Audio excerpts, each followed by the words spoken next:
لله رب العالمين والصلاة والسلام على سيد الأنبياء والمرسلين وعلى آله وصحبه أجمعين.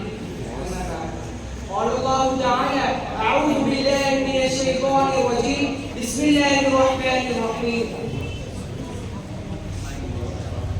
وما أرسلناك إلا كافة للناس بشيرا ونذيرا ولا أكثر الناس لا يعلمون.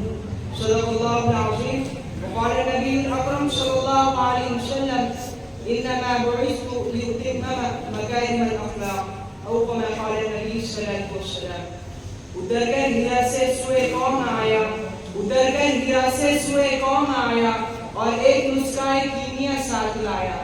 مسے خام کو جس نے کندن بنایا، مسے خام کو جس نے کندن بنایا، ہرا اور کوٹا الگ کر دکھایا. عرب جس پر کرنوں سے تھا جہل چھایا، عرب جس پر کرنوں سے تھا جہل چھایا، پلٹ کی بس ایک آن میں اس کی کایا. محترم صدر باوقار، اسٹیج پر جلوہ افروز مہمان اکرامی اور میرے عزیز دوستو، السلام علیکم.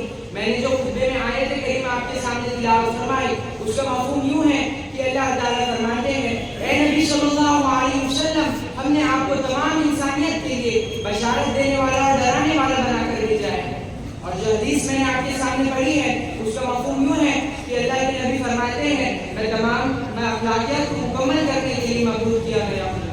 حضرات اکرامی، اسلام شرک و طاغوت بے جا رسم و رواج سے پاک و صاف مذہب ہے. انسانیت کی تاریخ میں جب بھی بگاڑ یا فساد پیدا ہوا، لوگوں کے اخلاق و کردار کمزور پڑ گئے، انسانوں کے ساتھ جانوروں جیسے سلوک کیا جانے لگا، ذات پات اونچ نیچ حکمرانی کرنے لگی، تو اللہ تعالیٰ نے اپنے نیک بندے انبیاء علیہ السلام کو لوگوں کی اصلاح کے لیے مبعوث کیا. اور اسی پاکیزہ سلسلے کی آخری کڑی میرے اور آپ کے نبی حضرت محمد صلی اللہ علیہ وسلم ہے.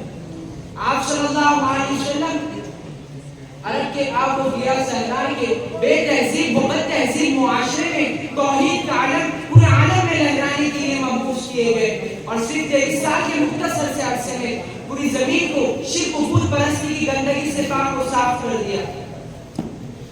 معزز سامعین، آپ صلی اللہ علیہ وسلم بچپن ہی سے غیر فاحش ولا متفاحش تھے، یعنی سخت گو و سخت کلام نہ تھے. لہذا قرآن کہتا ہے: فَبِمَا رَحْمَةٍ مِّنَ اللَّهِ لِنْتَ لَهُمْ وَلَوْ كُنْتَ فَظًّا غَلِيظَ الْقَلْبِ لَانفَضُّوا مِنْ حَوْلِكَ فَاعْفُ عَنْهُمْ وَاسْتَغْفِرْ لَهُمْ. ترجمہ: بس یہ اللہ کی رحمت تھی کہ آپ لوگوں کے ساتھ سخت گو و سخت کلام نہ تھے. اگر آپ سخت گو و سخت کلام ہوتے تو وہ آپ کے پاس سے کب بھی منتشر ہو چکے ہوتے. لہٰذا درگزر فرمائیں اور ان کے لیے استغفار کریں. آپ صلی اللہ علیہ وسلم اخلاق کے اعلیٰ مراتب پر فائز تھے. اس نے اخلاق اور اس نے کردار کے بادشاہ تھے. کبھی تو بنجر زمین کی بنجر مزاج قوم کے تیز و تند دھارے کے رخ کو بدل کر رکھ دیا. آپ صلی اللہ علیہ وسلم کے حسن اخلاق اور حسن کردار کا ڈنگا مشرقین و مغربین میں بجنے لگا، بج رہا ہے اور بجتا رہے گا انشاءاللہ. آپ صلی اللہ علیہ وسلم خالق کائنات کا پیغام. معزز سامعین، وہ کیا صفات تھی کہ 23 سال کے مختصر سے عرصے میں پوری انسانیت کا نقشہ ہی بدل گیا. تاریخی در تاریخی میں آفتاب کی طاقت پر شعاعیں جلوی آنے لگی اور پوری زمین کو نور سے منور کر دیا. آپ صلی اللہ علیہ وسلم خالق کائنات کا پیغام اس کے بھٹکے ہوئے بندوں تک پہنچانے میں اپنی جان کی بھی فکر نہ کی. انسانیت کی فلاح و بہبود کے لیے تڑپتے اور اڑتے رہے. لہذا قرآن کہتا ہے: لعلك باخع نفسك على آثارهم إن لم يؤمنوا بهذا الحديث أسفا. ترجمہ: کہ شاید کہ نبی جی آپ اس افسوس میں کہ وہ لوگ ایمان نہ لاتے خود کو ہلاک کر دیں گے.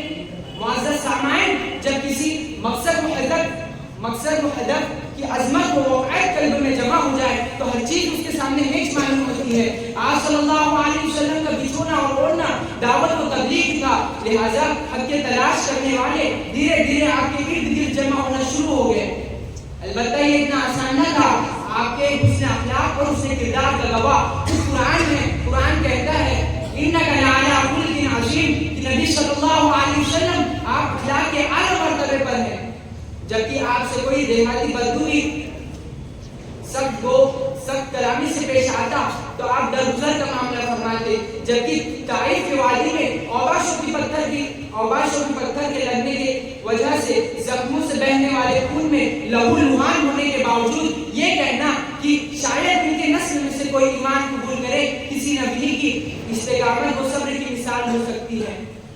کی آپ کی مکمل زندگی اعلی کلمت اللہ کے جد و جہد سے مسلط منفرد ہے۔ آخر میں میری اس تقریر اس شعر پر ختم کرتا ہوں کہ محمد سے وفا تونے تو ہم دے رہے ہیں، کہ محمد سے وفا تونے تو ہم دے رہے ہیں، یہ جہان چیز ہے کیا لوح و قلم